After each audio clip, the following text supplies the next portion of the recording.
Muito bem. Bom, lá em Física 1, quando você estava estudando o capítulo 7, o que a gente observou, estudou e falou é que quando uma força ela acelera um corpo rígido de massa m ao longo de uma certa trajetória, a força ela realiza um trabalho. Então, tinha uma definição de trabalho lá atrás, onde o trabalho era a integral da força produto escalar com o deslocamento. Então, ao acelerar um corpo rígido de certa massa m, ao longo de uma certa trajetória, a força realiza um trabalho sobre esse corpo, e esse trabalho nada mais é do que a integral da força vezes o deslocamento. Se a força é constante e se a força não varia nem em direção nem em sentido, então basicamente o trabalho é a força vezes o deslocamento.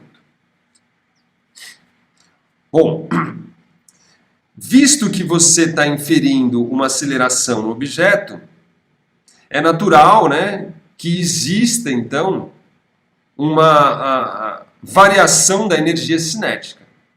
Afinal de contas, né, você infere uma velocidade ao objeto, porque, por exemplo, podia estar parado, de repente você põe uma aceleração sobre ele.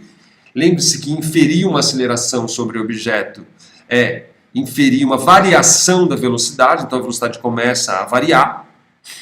Se a velocidade, então, começa a variar, começa a ter uma certa velocidade, e se ele tem uma certa velocidade, associada a essa velocidade tem uma energia cinética associada a ela. Então, o trabalho infere aí uma variação na energia cinética. Inferir um trabalho significa que a energia do corpo, a energia cinética do corpo, ela pode mudar. Então vamos supor que esse trabalho, toda essa energia que está sendo realizada sobre o objeto, está sendo transformada em energia cinética. Tá certo? Então é um sistema sem perda, sem variação da energia potencial, simplesmente estamos colocando um corpo transferindo o trabalho para a energia cinética. Não precisava ser assim, tá certo? Por exemplo, se você põe um objeto para arrastar no chão, nem todo trabalho vira energia cinética, porque parte da energia que você exerce sobre o objeto, por exemplo, pode ser perdido em calor, devido ao atrito. Então, quando você arrasta um objeto numa situação onde tem atrito, por exemplo, parte do trabalho pode ser desperdido, né, dispensado ali, em termos de calor devido à força de atrito. Se você também estiver empurrando um objeto uma ladeira acima, então parte do trabalho ele realiza uma variação da energia potencial, porque você está aumentando a energia potencial gravitacional, e parte vai inferir uma energia cinética. Agora, se eu pego e coloco um objeto para se deslocar num plano, de forma a não ter variação da energia cinética, não tem atrito, não tem nenhuma mola que eu estou comprimindo, não tem nada, nada. Simplesmente transfiro trabalho para a energia cinética, sem perda, sem variação do potencial, sem nada. Então a gente tem, né, todo esse trabalho, toda essa energia que eu estou ali me dedicando, transformando-os automaticamente em energia cinética. Então se a gente supor que essa é a única energia que varia, então sai aí, aparece então o que a gente chama de teorema trabalho-energia cinética. Então o teorema trabalho-energia cinética, ele nos diz então que o trabalho todo vira uma variação da energia cinética. Beleza? Isso aí naturalmente, se não tiver dissipação, se não tiver variação da energia potencial, nada. Estou supondo aqui que todo o trabalho vai ser dedicado para variar a energia cinética. Ponto. É o caso particular que a gente quer, porque no fundo é que a gente quer relacionar o trabalho com a energia cinética de rotação. Então não vou inferir nenhum momento, nenhuma energia potencial ali, porque não é o caso agora, não quero isso. Quero só olhar a relação trabalho com a variação de energia cinética. Bom, se a gente se limitar a estudar um caso particular, onde a gente tem, então, simplesmente um corpo se deslocando ao eixo, em direção ao eixo X, por exemplo, então está aqui o meu objeto. Esse objeto aqui ele tem uma certa massa m, e eu aplico aqui sobre ele uma certa força F. Todo esse movimento aqui, todo na direção X. Caso particular aí, um objeto de massa m sobre a ação de uma força F, é uma força constante, não varia no tempo, tudo mais, não tem atrito, não tem nada. Então, nesse caso aqui, se eu levar esse objeto, por exemplo, de uma posição, vamos pegar aqui, xi, e levar ele até uma certa posição aqui, xf, a força é no sentido do deslocamento. Note que a força não é uma força assim, não é uma força assim, eu estou colocando aqui a força no sentido do deslocamento. Então, o meu deslocamento é para cá e minha força é para cá, são paralelos. Então, nesse caso aí em especial, o meu trabalho, então, ele pode ser escrito como uma integral de xi até xf, de f, o f agora em módulo, ds, também em módulo. Porque o produto escalar entre eles dá um cosseno de zero, e o cosseno de zero vale 1, né, desse produto escalar, porque o f é paralelo ao deslocamento. Então não tem ali um cosseno do ângulo entre a força e o deslocamento. Esse é o meu caso particular.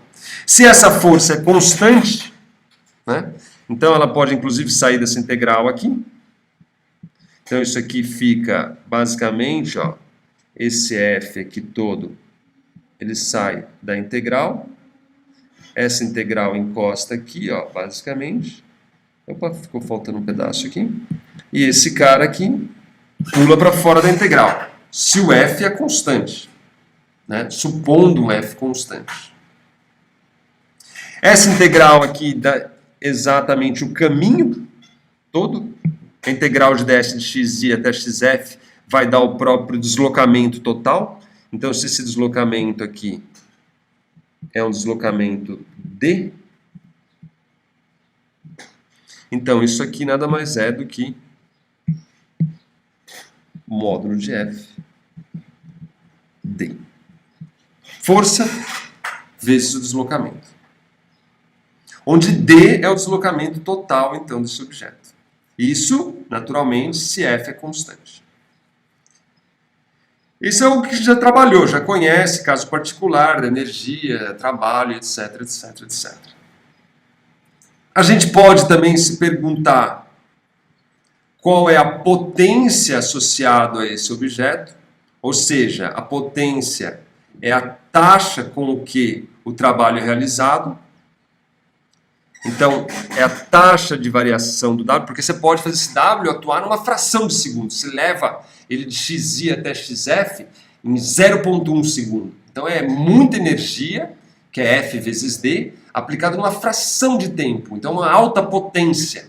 Ou eu posso fazer isso aí em 1 hora, né?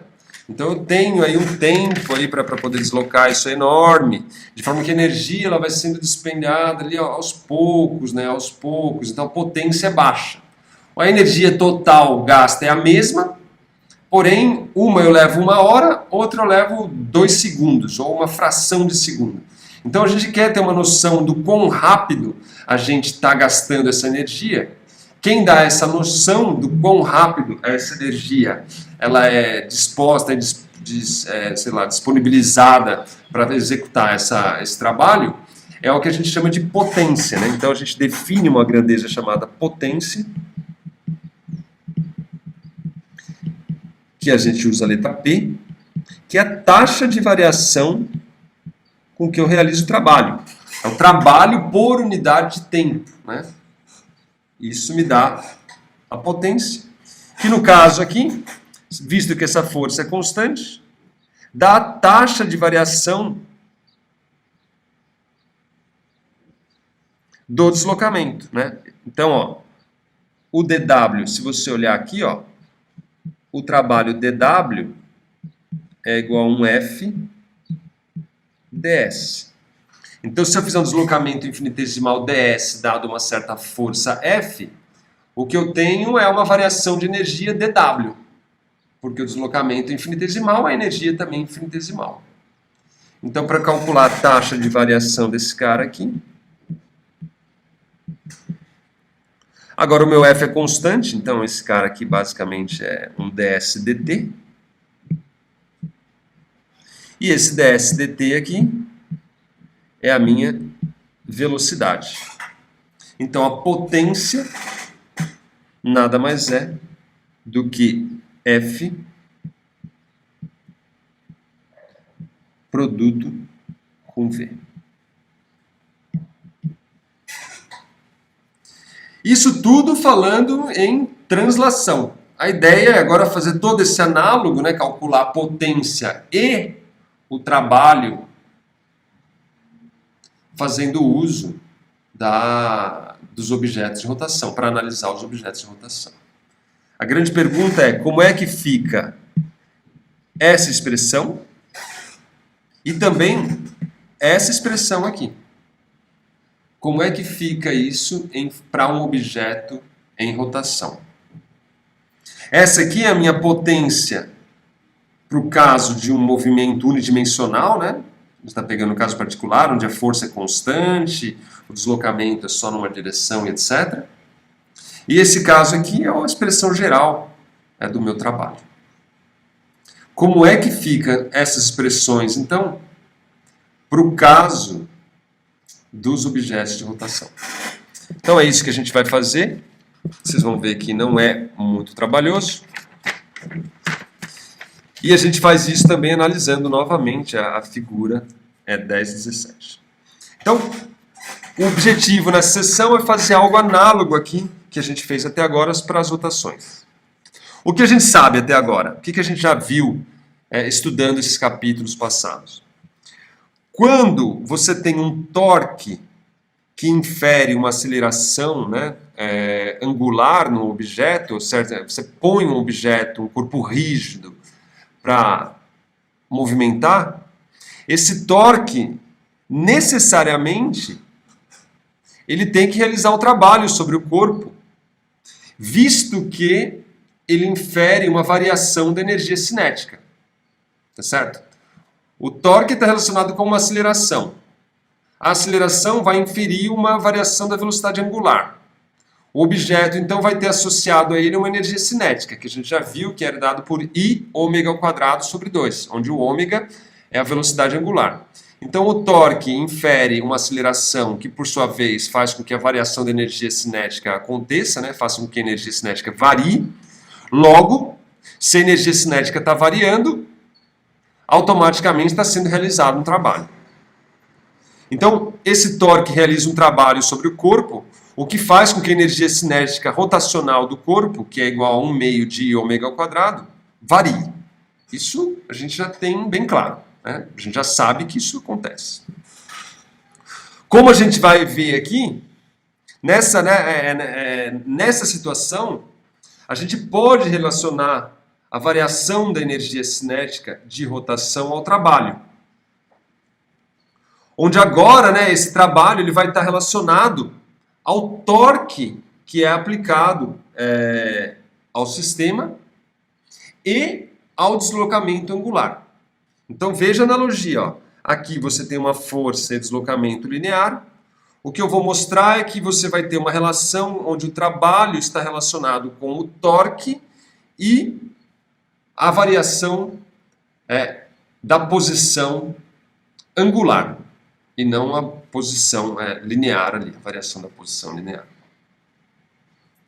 Além disso, o que a gente vai ver é que a potência, né, a taxa com que esse trabalho é executado, também vai depender do torque e, adivinhe, da velocidade angular. Então a analogia também aparece como um todo e é fácil de mostrar isso. Então o trabalho está relacionado com o torque e a variação angular. variação da posição angular, assim como a potência vai estar relacionado com o torque e a velocidade angular do sistema.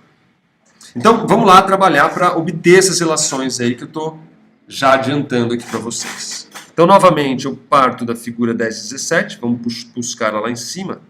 Está aqui, ó. Copiar.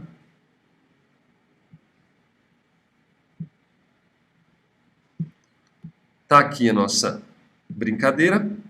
A gente começa estudando esse caso simples, né, para a gente poder entender, mas a extensão para um corpo rígido é natural, porque no fundo é uma soma, né, de partículas de massas infinitesimais.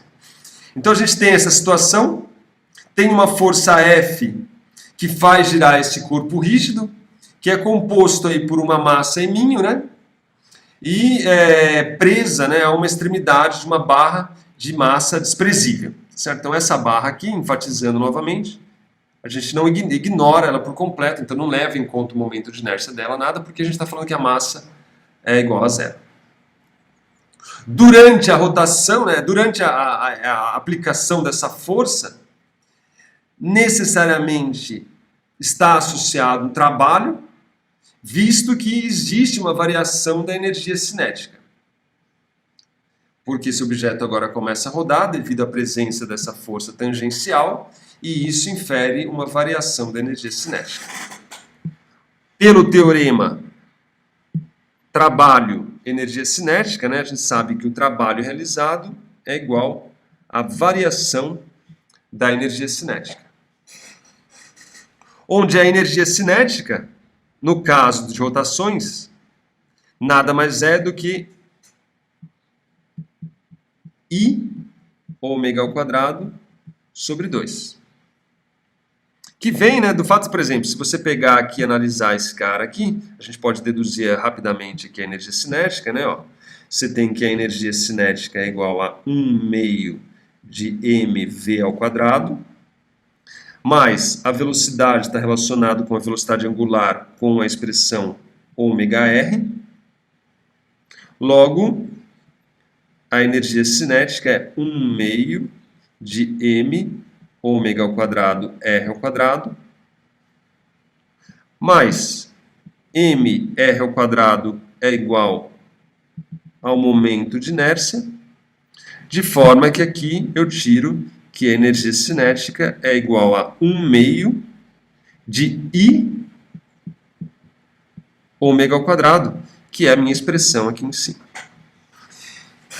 Então a energia cinética de rotação é I ômega ao quadrado, onde o I no caso aí é mr ao quadrado, visto que é uma partícula pontual distante r de um eixo de rotação.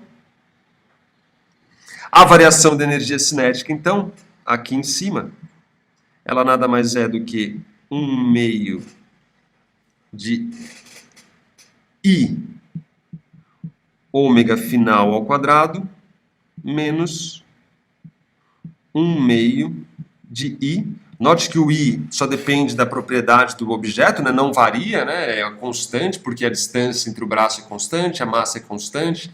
Então, o m é constante, o raio é constante, logo o momento de inércia é o mesmo durante todo o trajeto. E isso aqui dá final menos a energia cinética inicial. Isso aqui é a energia cinética final menos a energia cinética inicial. E isso aí é igual ao trabalho. Maravilha. Vale enfatizar aqui que essa relação ela é válida para qualquer corpo rígido, tá certo? Apesar de eu estar aqui trabalhando com esse cara aqui, que é uma carga, uma massa pontual aqui, isso é válido em geral, independente se é uma massa pontual ali ou não. Vale para qualquer corpo rígido. Aí, naturalmente, você vai ter que pegar o momento de inércia do corpo rígido em questão, que não vai ser dado por mr ao quadrado simplesmente, né? Tem que calcular o momento de inércia, coisa que a gente fez na aula passada.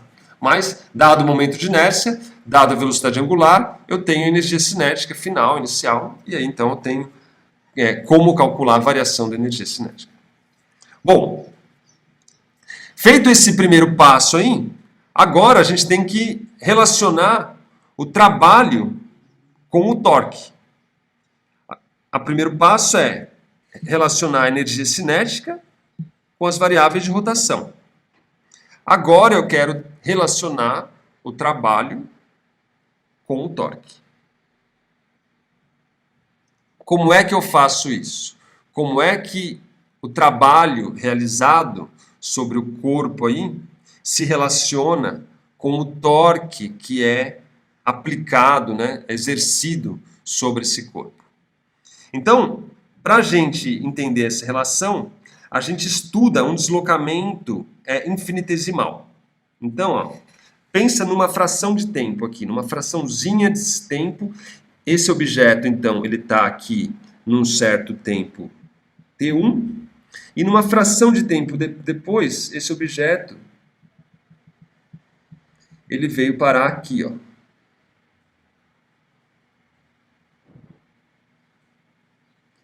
Então, para levar esse objeto dessa condição aqui até essa condição aqui, você gastou uma certa quantidade de trabalho, que é um trabalho dW, um trabalho infinitesimal, visto que esse deslocamento aqui, ó, esse deslocamento aqui,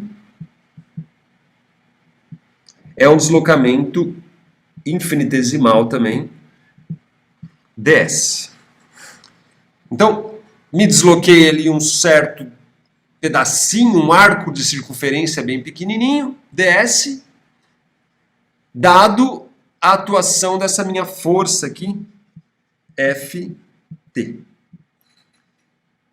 Se a gente pega um deslocamento bem pequenininho, né, então você vê que é que aqui a gente ampliou muito, mas no fundo o deslocamento infinitesimal é algo que é minúsculo, né? Então se aproxima esse cara aqui basicamente de algo que é paralelo ao f de t, porque o ds ele não tem nem dimensão, né? Ele é uma coisa infinitesimal. Então o ds é paralelo ao f, né, dado um deslocamento infinitesimal, de forma que o dw nada mais é do que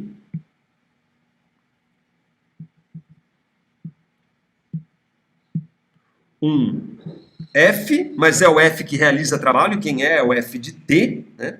Porque o f de r ele é a todo momento perpendicular ao deslocamento ds, né? Então ele não realiza trabalho. F de t não realiza trabalho porque ele é perpendicular ao deslocamento. Lembre-se que o trabalho está relacionado com o produto escalar. Se a força é perpendicular ao deslocamento, ela não realiza trabalho. Então a única força que realiza trabalho aqui é a componente Ft. Então ela é Ft ds. Esse é o trabalho infinitesimal aplicado por essa força F de t para deslocar esse objeto aí, dado um certo comprimento ds. Agora, o ds, né, vai depender do raio, né? Quanto mais afastado eu tiver aqui, maior é esse meu ds. Pois não? Alguma pergunta? Não? De boa? Então, esse comprimento aqui, ó, que é um comprimento de arco de circunferência, e novamente, isso aqui precisa estar bem claro, né? Ele é relacionado ao R e a esse deslocamento angular aqui, ó, que eu vou chamar de dθ.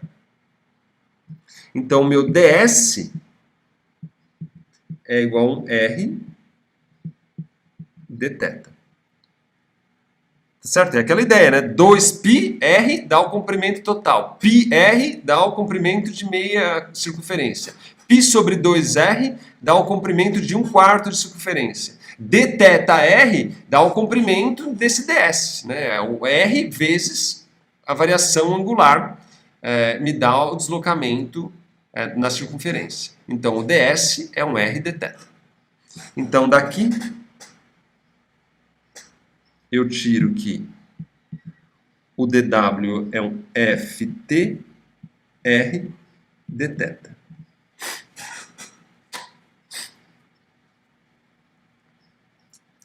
De forma que, como a gente já viu na definição do torque, não é isso? Esse cara aqui nada mais é do que o tão desejado torque. o braço vezes o F de t me dá o torque. De forma, então, que o meu dW é igual ao torque dθ.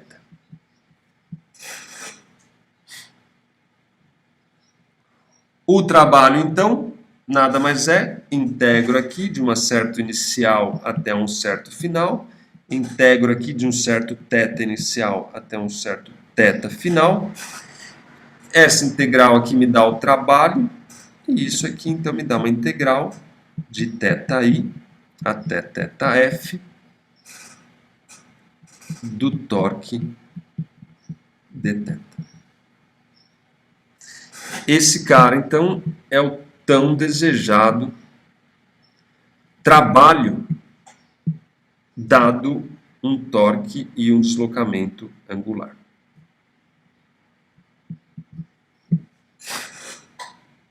Esse é o trabalho realizado em um deslocamento angular finito de um θi até um certo θf. Saio de um θi, vou até um θf. Tenho aí o meu trabalho realizado sobre o sistema como um todo. Essa equação, vale enfatizar, ela também é válida para qualquer corpo rígido, tá certo? Então, apesar de, novamente, a gente estar aí se definindo, deduzindo ela, apesar de uma partícula, etc., ela é válida para qualquer corpo rígido que está em rotação em torno de um eixo fixo. E ela relaciona, então, o trabalho com o torque e o deslocamento angular. Dessa equação também, a gente pode automaticamente calcular a potência que está envolvida aí, né, dado uma taxa de variação da energia. Então, o dW é igual a um torque dθ. A taxa de variação do trabalho é igual ao torque dθ sobre dt.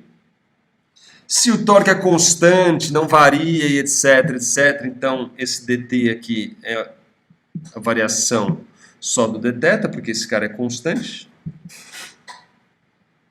De forma que minha potência, então, ela nada mais é do que o torque vezes dθ dt é a velocidade angular. Então, essa aqui é a minha potência no movimento de rotação.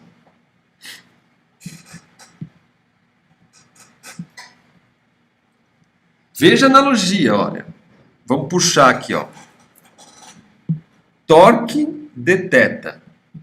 No movimento de translação, força, deslocamento. Potência, torque, velocidade angular. Potência, força, velocidade linear. Então, de fato, se você souber aquelas relações, a mecânica para o movimento de translação, para ir para o movimento de rotação, é só fazer as analogias. A força está para o torque, o deslocamento está para o deslocamento angular, a velocidade está para a velocidade angular, a aceleração está para a aceleração angular, a massa está para o momento de inércia, e todas as relações ali saem automaticamente, simplesmente por analogia. Obviamente que aqui a gente foi deduzindo todas elas, né? Mas elas saem ali simplesmente com uma análise, né? Você tira todas essas expressões.